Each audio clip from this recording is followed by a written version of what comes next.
ಎಲ್ರಿಗೂ ನಮಸ್ಕಾರ. ಪುಷ್ಪಾ ಶೆಟ್ಟಿಸ್ ಕುಕ್ಕಿಂಗ್ ಡೈರಿಗೆ ಸ್ವಾಗತ. ನಾನಿವತ್ತು ನೈವೇದ್ಯಕ್ಕೆ ಇಡಬಹುದಾದಂಥ ಹಯಗ್ರೀವ ರೆಸಿಪಿಯನ್ನು ಮಾಡ್ತಾಯಿದ್ದೀನಿ. ಅದಕ್ಕೆ ನಾನಿಲ್ಲಿ 1 ಕಪ್ಪು ಕಡಲೆಬೇಳೆನ ತೊಗೊಂಡಿದ್ದೀನಿ. ಹಾಗೆಯೇ 1 ಕಪ್ಪು ಬೆಲ್ಲವನ್ನು ತೊಗೊಂಡಿದ್ದೀನಿ. ಸಿಹಿನ ನಿಮ್ಗೆ ಅನುಸಾರವಾಗಿ ತೊಗೊಳ್ಳಿ. ನಾನಿಲ್ಲಿ 1 ಕಪ್ಪು ತುಂಬ ಬೆಲ್ಲವನ್ನು ತೊಗೊಂಡಿದ್ದೀನಿ.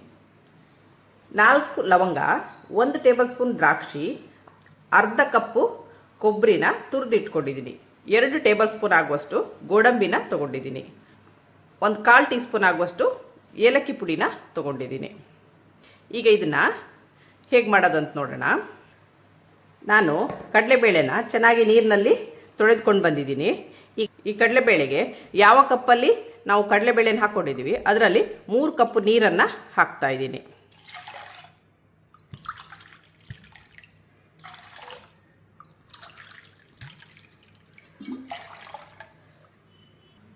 ಇದಕ್ಕೆ 1 ಚಮಚ ತುಪ್ಪವನ್ನು ಹಾಕಿ ಬೇಕಿಡೋಣ. ಇದೊಂದು 3 ವಿಸಿಲ್ ಬಂದರೆ ಸಾಕು. ನಾವು ಕುಕ್ಕರ್ ವಿಸಿಲ್ ಆಗೋಷ್ಟರಲ್ಲಿ ಬೇರೆ ಸಾಮಗ್ರಿಗಳನ್ನೆಲ್ಲ ಪ್ರಿಪೇರ್ ಮಾಡ್ಕೊಳ್ಳೋಣ. ಇಲ್ಲಿ ತುಪ್ಪವನ್ನು ಬಿಸಿಗಿಟ್ಟಿದ್ದೀನಿ. ಅದಕ್ಕೆ 2 ಟೇಬಲ್ ಸ್ಪೂನ್ ಆಗುವಷ್ಟು ಗೋಡಂಬಿನ ಹುರಿದು ತೆಗಿತಾ ಇದ್ದೀನಿ. ಇಲ್ಲಿ ಗೋಡಂಬಿ ಹುರಿದಾಗ್ತಾ ಬರ್ತಾ ಇದೆ. ಈಗ ಇದಕ್ಕೆ ಸ್ವಲ್ಪ ಕೆಂಪಗಾಗುವಾಗ ದ್ರಾಕ್ಷಿನ ಇದಕ್ಕೆ ಹಾಕ್ತಾ ಇದ್ದೀನಿ.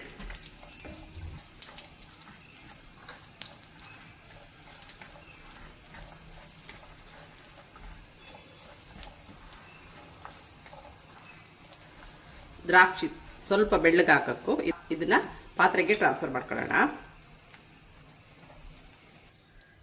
ಇದೇ ತವಕ್ಕೆ ನಾನು 1 ಟೇಬಲ್ ಸ್ಪೂನ್ ಆಗುವಷ್ಟು ಗಸಗಸೆಯನ್ನು ಹಾಕಿ ಸ್ವಲ್ಪ ಹುರ್ಕೊಳ್ತಾ ಇದ್ದೀನಿ. ಗಸಗಸೆಯನ್ನು ಹೆಚ್ಚಿಗೆ ಹುರಿಬಾರ್ದು, ಇದು ಬೇಗನೆ ಆಗುತ್ತೆ, ಸೀದು ಹೋಗುತ್ತೆ. ಇಲ್ಲಾಂದರೆ ಇದು ಚಟಪಟ ಅನ್ನಕ್ಕೂ ತೆಗೆದು ಬಿಡೋಣ. ಇದು ಆಪ್ಷನಲ್ಲು, ಬೇಕಾದರೆ ಹಾಕಿ, ಬೇಡದಿದ್ರೆ ಸ್ಕಿಪ್ ಮಾಡ್ಬೋದು. ಇದೇ ತವಕ್ಕೆ ನಾನೇನು ಅರ್ಧ ಕಪ್ ಕೊಬ್ಬರಿ ತುರಿ ತೊಗೊಂಡಿದ್ದೀನಿ, ಅದನ್ನು ಹಾಕಿ ಸ್ವಲ್ಪ ಹುರಿತಾ ಇದ್ದೀನಿ. ಇದು ಕೆಂಪಗಾಗಬಾರ್ದು, ಸ್ವಲ್ಪ ಘಮ ಹೊರಟ್ರೆ ಸಾಕು. ಈಗ ಇದು ಕೊಬ್ಬರಿ ಆಗಿದೆ. ಇದನ್ನು ಒಂದು ಪಾತ್ರೆಗೆ ಟ್ರಾನ್ಸ್ಫರ್ ಮಾಡ್ಕೊಳ್ಳೋಣ. ಇದಕ್ಕೆ ಉತ್ತುತ್ತಿನೂ ಹಾಕ್ತಾರೆ, ನಾನಿಲ್ಲಿ ಉಪಯೋಗಿಸಿಲ್ಲ. ಉತ್ತುತ್ತಿ ಹಾಕೋದಾದರೆ ಇದೇ ಥರ ತುಪ್ಪದಲ್ಲಿ ಹುರ್ಕೊಂಡು ಹಾಕಬೇಕು. ಈಗ ಕಡಲೆಬೇಳೆ ಹದವಾಗಿ ಬೆಂದಿದೆ. ತುಂಬ ಸ್ಮ್ಯಾಶ್ ಆಗಿ ಬೇಯಬಾರ್ದು, ಸುಮಾರಾಗಿ ಈ ಹದದಲ್ಲಿ ಬೇಯಬೇಕು. ಈಗ ಇದನ್ನು ಈ ತವಕ್ಕೆ ಹಾಕಿ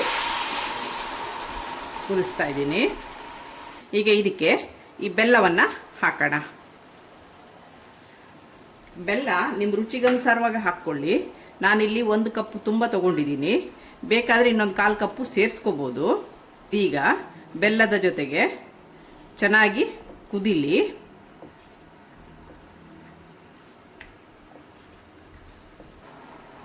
ವೀಕ್ಷಕರೇ, ಇದು ಕಡಲೆಬೇಳೆ ಜೊತೆಗೆ ಬೆಲ್ಲ ಕುದೀತಾ ಇದೆ. ಹೀಗೆ ಸ್ವಲ್ಪ ಹೊತ್ತು ಕುದಿಲಿ, ಸ್ವಲ್ಪ ಗಟ್ಟಿ ಬರೋ ತನಕ ಕುದಿಲಿ. ಇದಕ್ಕೆ ನಾನು 1 ಚಮಚ ತುಪ್ಪವನ್ನು ಹಾಕ್ತಾ ಇದ್ದೀನಿ. ಇದು ತಳ ಹಿಡಿದಿದ್ದಾಗಿ ಸ್ವಲ್ಪ ಮಗ್ತಾ ಇರಿ.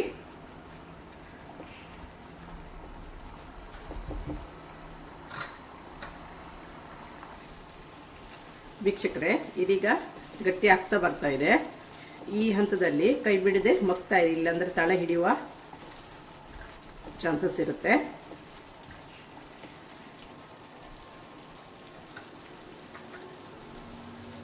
ಈಗ ಈ ಹಂತದಲ್ಲಿ ಮತ್ತೆ 1 ಟೇಬಲ್ ಸ್ಪೂನ್ ಆಗುವಷ್ಟು ತುಪ್ಪವನ್ನು ಹಾಕ್ತಾ ಇದ್ದೀನಿ. ತುಪ್ಪ, ಬೆಲ್ಲ, ಕಡಲೆಬೇಳೆ ಘಮ ಚೆನ್ನಾಗಿ ಬರ್ತಾ ಇದೆ.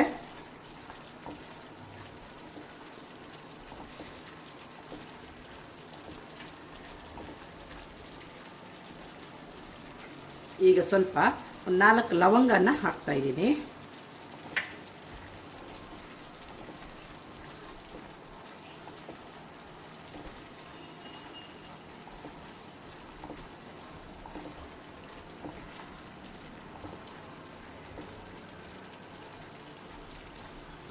ಇದಕ್ಕೆ ಈ ಗಸಗಸೆಯನ್ನು ಹುರಿದಿಟ್ಕೊಂಡಿದ್ದೀನಿ, ಅದನ್ನು ನಾನು ಹಾಕ್ತಾ ಇದ್ದೀನಿ.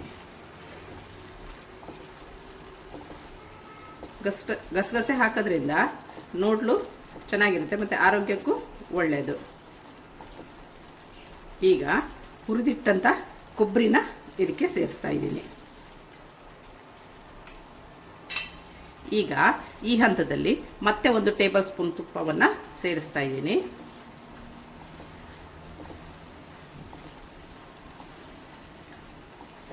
ಈಗ ಇದು ಆಗ್ತಾ ಬರ್ತಾ ಇದೆ. ಈ ಹಯಗ್ರೀವಕ್ಕೆ ತುಪ್ಪ ಹಾಕಿದಷ್ಟು ರುಚಿ ಚೆನ್ನಾಗಿರುತ್ತೆ.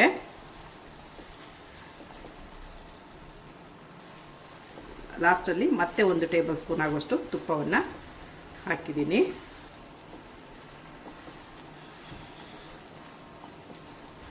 ಇದು ಸ್ವಲ್ಪ ಕುದಿಲಿ, ತುಪ್ಪ ಎಲ್ಲ ಹೊಂದ್ಕೊಳ್ಳಿ.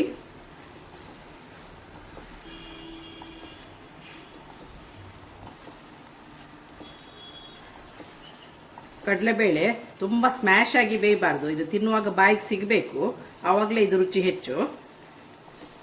ಹಾಗೆಯೇ ನಿಮಗೆ ನನ್ನ ಈ ರೆಸಿಪಿ ಇಷ್ಟವಾದಲ್ಲಿ ಪುಷ್ಪಾ ಶೆಟ್ಟಿಸ್ ಕುಕಿಂಗ್ ಡೈರಿ ಇದಕ್ಕೆ ಒಂದು ಲೈಕ್ ಕೊಡಿ, ಶೇರ್ ಮಾಡಿ, ಕಮೆಂಟ್ ಮಾಡಿ.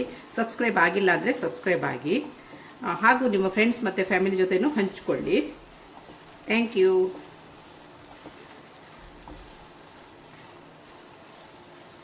ಈಗ ಈ ಹಂತದಲ್ಲಿ ತುಪ್ಪದಲ್ಲಿ ಹುರಿದಿಟ್ಟಂಥ ದ್ರಾಕ್ಷಿ ಗೋಡಂಬಿನ ಹಾಕ್ತಾ ಇದ್ದೀನಿ.